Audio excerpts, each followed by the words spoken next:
નમસ્કાર, સત્ય ખબર ગુજરાતમાં આપનું સ્વાગત છે। રાજ્યના મુખ્યમંત્રી ભૂપેન્દ્રભાઈ પટેલે આણંદ જિલ્લાના પેટલાદ ખાતે નડિયાદ પેટલાદ ખંભાત રોડનું લોકાર્પણ કર્યું।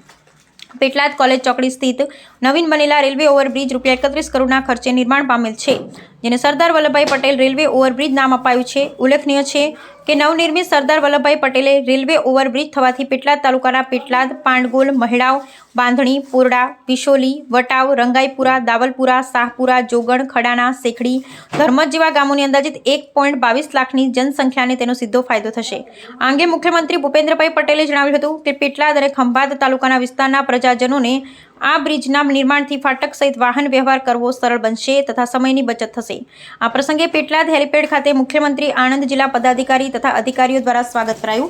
આ પ્રસંગે નાયબ મુખ્ય દંડક રમણભાઈ સોલંકી, સાંસદ મિતેશભાઈ પટેલ, જિલ્લા પંચાયત પ્રમુખ હસમુખભાઈ પટેલ તેમજ ધારાસભ્યમાં કમલેશભાઈ પટેલ, યોગેશભાઈ પટેલ, વિપુલભાઈ પટેલ, ચિરાગભાઈ પટેલ, જિલ્લા કલેક્ટર પ્રવીણ ચૌધરી, જિલ્લા વિકાસ અધિકારી દેવાહુતિ, જિલ્લા પોલીસ અધિક્ષક ગૌરવ જસાણી, પેટલાદ મદદનીશ કલેક્ટર હિરેન બારોટ સહિત નગરજનો અને અગ્રણીઓ હાજર રહ્યા હતા।